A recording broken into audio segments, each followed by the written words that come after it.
Yes, we are live now. Hello friends, this is Himanshi and welcome to Let's Learn. तो discuss करेंगे आज KVS के exam dates officially announce हो गई हैं, टेंटेटिव डेट्स हैं। मान के चलेंगे कि यही फिक्स्ड हैं क्योंकि ऑफिशियल वेबसाइट पर हैं और चीज़ें जब ऑफिशियल होती हैं तो ऑफ कोर्स फिर उस चीज़ को उसी तरह से लेना भी चाहिए। तो स्टार्ट करते हैं और समझते हैं कि क्या कहानी है। कई लोग परेशान हो रहे हैं कि हाय रे अब कैसे करेंगे, सिलेबस खत्म नहीं हुआ, बैचेस में हैं तो बैचेस में परेशान, यहाँ हैं तो यहाँ परेशान, फिर दो चार लोग भड़काने आ जाएंगे तो उसको देख करके परेशान, है ना, कुछ लोग विक्टिम प्ले कर देंगे तो उसको देख करके परेशान। तो ये समय पहले तो परेशान होना है, एग्जाम के लिए परेशान होइए, लोगों के लिए या फिर फालतू की लड़ाइयाँ वो मत लड़िए जो आपकी हैं भी नहीं। दूसरी बात रही सिलेबस की या किसी भी चीज की, जैसा कि जब ये बातें उड़नी शुरू हुई थी यूट्यूब पर तब भी मैंने यही कहा था कि हम फरवरी एंड को लेकर के चल रहे थे, सिलेबस खत्म कराने की बात जब चल रही थी बैचेस में भी, लेकिन अब हम पहले करा लेंगे चाहे एग्जाम हो चाहे नहीं हो, क्योंकि जो चीज ऑफिशियल नहीं है उस पर अगेन 100% ट्रस्ट हम नहीं करेंगे। एटलीस्ट हो जाए तो कोई दिक्कत नहीं क्योंकि हम पहले से प्रिपेयर्ड होंगे। तो आपकी सिलेबस जो चल रहा है बैचेस में वो ऑलरेडी फरवरी के हिसाब से ही चल रहा है।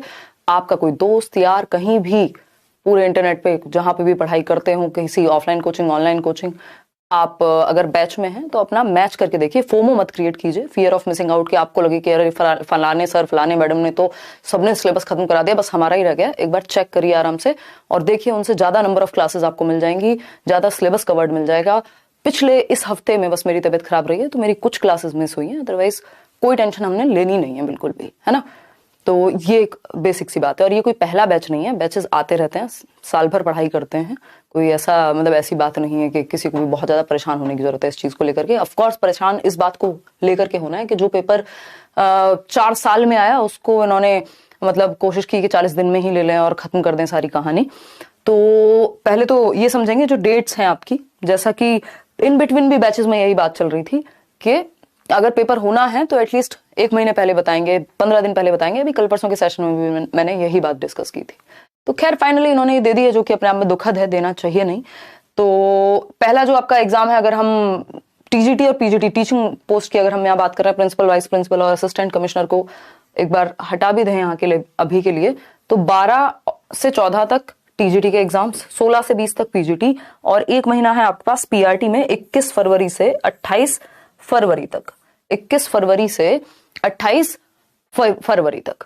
ठीक, तो अभी हम क्या करने वाले हैं, यूट्यूब पे एक तो सीटेट का पेपर एनालिसिस आज लास्ट होगा, उसके बाद यूट्यूब पे प्रैक्टिस कंटिन्यू हो जाएगी मंडे से, और संडे से ही अब आपकी जो क्लास है बैच में वो कंटिन्यू हो जाएगी, और बल्कि उसका ड्यूरेशन थोड़ा और बढ़ जाएगा। चीजें बिल्कुल कंट्रोल में है, टेंशन आपको लेनी नहीं है बिल्कुल भी, ठीक है ना। खैर, तो ये एक बेसिक सी बात हुई कि आपका 21 से 28 पीआरटी और 12 से 14 जो है टीजीटी और 16 से 20 पीजीटी, ये एग्जाम्स आपके लाइंड अप हैं। और इनको लेकर के अभी क्या करना है, तो जो लोग पहले से बैचेस में, अब इसमें जो टॉपिक्स चेंज हुए हैं वो सबके लिए चेंज हुए हैं, उनमें कम टाइम सबको मिला है, एक आप ही व्यक्ति नहीं है या कोई भी जिसने भी फॉर्म फिल किया है। जो भी न्यू टॉपिक्स हैं वो सबके लिए न्यू है, किसी को नहीं पता था सिलेबस क्या होने वाला है, ठीक है ना। और अगर हम बात कर रहे हैं न्यू टॉपिक्स की, तो ये न्यू टॉपिक्स सबके लिए न्यू है, उनको लेकर के बहुत ज्यादा विचलित होने से अच्छा है कि आपने अगर बैच से पढ़ा है तो बैच से पढ़िए, सोर्सेज अपने बहुत ज्यादा मत फैलाइए, बहुत ज्यादा कंफ्यूज मत होके घूमिए, है ना। तो वो न्यू टॉपिक सबके लिए न्यू है, थोड़े बहुत बस आपको वो कॉन्सेप्ट बहुत अच्छे से समझ में आ जाए, प्रैक्टिस भी हम करेंगे साथ में, कोई दिक्कत नहीं है। तो एक तो ये बात है। दूसरा, जो प्रीवियस टॉपिक्स हैं ऑलरेडी, चाहे वो हिंदी इंग्लिश मैथ के हों, रीजनिंग के हों, कंप्यूटर के हों, है ना, वो सब ऑलरेडी जितने लोग पहले से पढ़ रहे थे उनके लिए बहुत अच्छा है। जो लोग नहीं भी पढ़ रहे थे तो जो भी आपके पास लिमिटेड सोर्स है उनको मल्टीपल टाइम्स पढ़ लेंगे, यही एक बात है छोटी सी। तो यही 2 4 6 चीजें हैं। अब हम प्रैक्टिस करेंगे यूट्यूब पर मंडे से पेडागोजी की केवीएस में, और अगर आप बैचेस वगैरह में हैं टेंशन लेनी नहीं है, सुबह से लेके और शाम तक क्लास चलती है। सैटरडे संडे आपको इसलिए दिया जाता है ताकि आप उन क्लासेस को रिवाइज कर सकें, एक एक्स्ट्रा क्लास की बीच में जगह भी नहीं है, सुबह से शाम तक इतने, और पूरी बड़ी टीम लगी हुई है आपके साथ, तो उसमें परेशान होने वाली कोई बात नहीं है। किसी ने कुछ कह दिया आपने मान लिया, है ना। कई बार कई लोगों को लगता है जो बातें इन जनरल भी कही जाती हैं उनको पर्सनल लेके विक्टिम प्ले करने लग जाओ, ये सारी चीजें, तो ये बेकार की चीजें हैं, ये चलता रहेगा अटेंशन सीकिंग एंड ऑल, इसको इग्नोर करेंगे और काम करेंगे। और जो लोग इस दौरान सीरियसली पढ़ रहे हैं, यहाँ से लेट्स लर्न से पढ़ रहे हैं, या जो भी जहां पे भी आप मेहनत कर रहे हैं, तो आप चीजें होते हुए देखेंगे। अदरवाइज जिनको नेगेटिविटी फैलानी है वो फैलाते ही रह जाएंगे, पहले भी फैला ही रहे थे, ठीक है ना। चलिए, टेक केयर। बैच में मिलेंगे हम संडे को, वही अपना 7:30, और